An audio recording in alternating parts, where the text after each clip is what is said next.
So today I'm so excited. We're diving into one of the most important topics, and that is perfectionism. This has been such a highly requested video, and I know that if you are someone that struggles with perfectionism, you really understand that pain. And today we're really going to look at what are some tools, techniques that can actually help you overcome perfectionism and start loving and embracing who you are, because that is the greatest gift that you can give yourself and the world. We all need to stop trying to be a better version of ourselves, and we just need to shine in who we are, because that is exactly what the world wants from you, and that is your greatest gift. So let's dive into it. So perfectionism is something that a lot of us struggle with. It's no surprise. Not only do we compare ourselves to others consistently, and social media is a great example of that, but we also have this idea that we need to be a better version of ourselves and more perfect in order to avoid criticism and avoid judgment. And so we have this idea that the more perfect we can be, the more loved we're going to be, the more accepted we're going to be. And the problem is that when we climb on this treadmill of perfectionism, what happens is that, for example, use myself as an example. So with my body image, I always felt like, oh, it has to be better. I have to look more fit. And the more fit I look, the more loved I will be. The more I'll be able to manifest the guy of my dreams. The more confident I'll feel in myself. And then it'll translate into my jobs and, different areas of my life. And the problem was that no matter where I entered on, no matter where it got to with my body image, it never was good enough. So even when I achieved that fitness level that I thought I had to be at, it actually didn't make me any more happy. Like, no matter where I climbed to in my body image and fitness level and the way I saw my body, my confidence didn't go with it. And that's a huge thing that I want us all to remember, is that this treadmill of perfectionism, it never ends and we never get off of it. And what happens is we exhaust ourselves with trying to be a better version of ourselves, and we're actually never satisfied. And that causes burnout. It causes a lot of pain and exhaustion, because we're just fighting against who we really are. And the more we can start embracing who we are and loving every part of us, the more we actually forget about all the rest, and the more we actually start loving and enjoying our lives and relishing in joy and allowing ourselves to feel those positive emotions. But when we're so focused on being something that we're not in order to prove our worthiness, we're just carrying this like 20-ton shield. And today, let's get into how we can actually start overcoming that. So step one is I want you to identify where in your life you're feeling like you're chained to perfectionism and this struggle of always trying to be better. And that might be your work, it might be your body image, it might be your relationships, it might be just any one of those areas in your life. And so I want you to stop and really consider where that struggle is showing up for you. And if you have a journal, you might want to take the journal and just start writing down some of these thoughts as we're going through it, because it'll be really impactful for you. The key to any of this work is that the more you can interrupt the pattern in the brain that's telling you to do these things, the more you take energy and emotion away from that pattern. And the brain is a really obviously intelligent system, and so the less energy you feed into something and the less emotion you feed into something, the brain just realizes, oh, she's not spending as much time there. I'm going to actually stop investing so much energy in making this pattern automatic, and it eventually just prunes off. And so the more we can interrupt this habit, the more we actually just cut it off altogether. So we're going to go through a couple questions to really help you identify and bring some awareness to this perfectionism in your life, and hopefully just end that pattern altogether. So what I want you to reflect on after you've already reflected on where in your life you're feeling stuck with that is I want you to notice, so on a scale of 1 to 10, how much is this perfectionism taking up in your life? What is the level of energy on a scale of 1 to 10? 10 meaning so intense, I can't even, consumes every part of this area of my life, and 1 being like little to no energy, because that will really show you how much work or progress there is to be done in that area. And let's address this all with loving kindness, because you're here and you're incredible and you're here to make growth and changes. So let's try and suspend any judgment we have towards ourselves, because this is how we actually produce positive change, is again stepping into that loving vibration. So now that we have an idea of how much energy it's taking up in your life and where it's showing up, I'm going to ask you a few questions that I want you to journal on, which will really help to propel some of this energy in a different direction. So thinking about, let's choose one area for now. First question I want you to reflect on is, so what is the cost of this perfectionism? What is the cost in getting stuck in this perfectionism? Okay?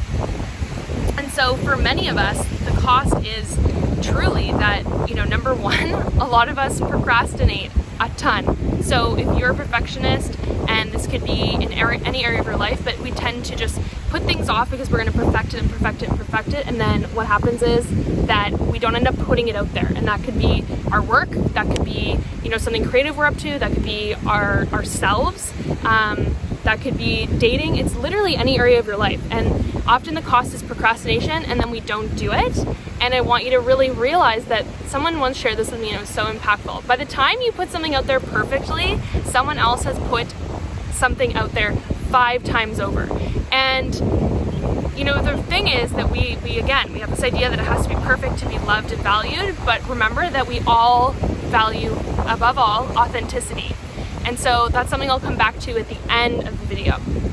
So what is the cost of you obsessing about being perfect in this way? And that could be a cost to your health, it could be a cost to, you know, your quality of life. I really want you to think about what that cost is. So next question, who is missing out from not receiving what you have to put out there? Who's missing out from receiving that because you're so stuck on being perfect? And so again, like if this is in your work, that could be people that you know you can positively impact and share your gift with and your story with. And when you're not putting yourself out there because you're trying to be perfect, it can actually be quite selfish because we're so focused on us and how we see ourselves, and we're missing out on the fact that there's so many people out there that want to receive your unique gifts and offerings and you and who you are. So that's a huge thing that I want you to look at and consider in this is who's missing out from receiving your unique gifts. So the next question I want to go through is, what are you missing out on? So what opportunities are you missing out on in your life because of this perfectionism? So I asked you the cost, and this could be a similar question, but it can provoke a little bit more insight. So what are you specifically missing out on? Opportunities you're missing out on because of your perfectionism.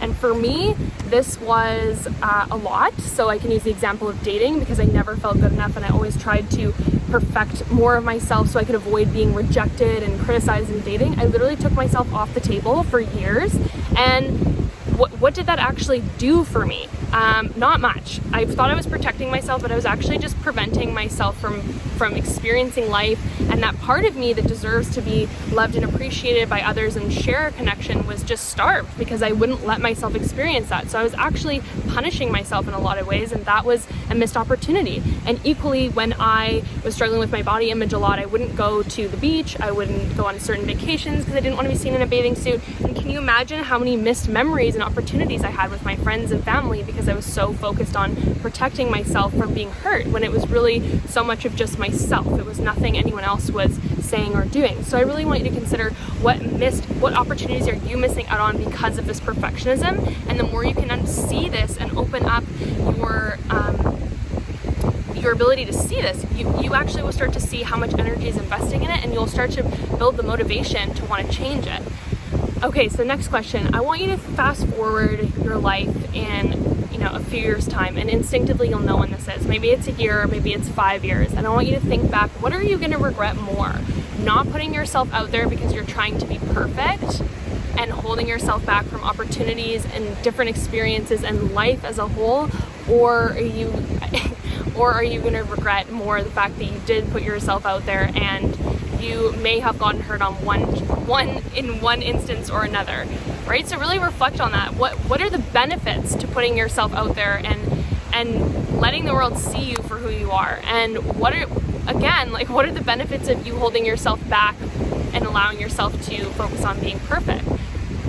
So just noting those down without judgment. Again, this will really help to unfold how you want to move forward and overcome this perfectionism. And the last thing I want you to think about is, how willing are you to be to make mistakes? So this one for me was hard. I was never really willing to make mistakes in a lot of areas of my life, and the cost of it is huge, because if you're not willing to make mistakes, then you're not going to get there nearly as fast as anybody else.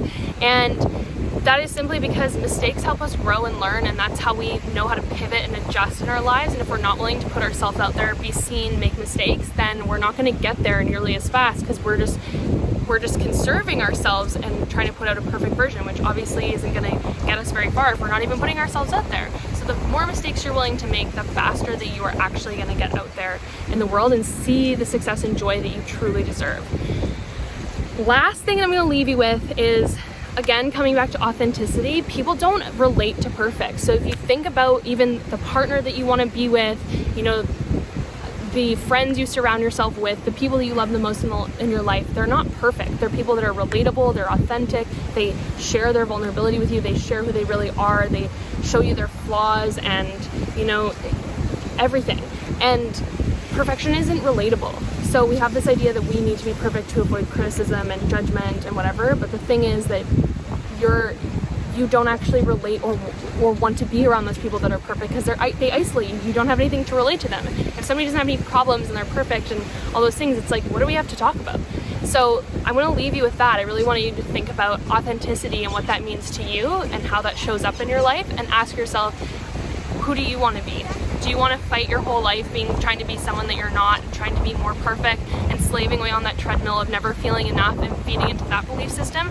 Or do you want to hop off that treadmill, start living in the present moment, in the here and now, and work on embracing yourself, who you are in this present moment, and allowing people to love you for who you are right now? Because if you still feel like you're not good enough and you're chasing that perfectionism, you're actually not letting people love you for who you are, and you're starving yourself from life and opportunities that you really deserve. And I want to see nothing more than to see you love and embrace that you in your life and all those things that you truly deserve. So I hope that helps. Take some notes down in your journal, start reflecting on this. This can be a practice you come back to over and over, and start asking yourself, how much of this perfectionism is consuming my life, and what am I willing to do to change it? Because life is pretty good on the other side. And lastly, so if you're someone who's struggling with your inner critic, I have a free training. It's awesome.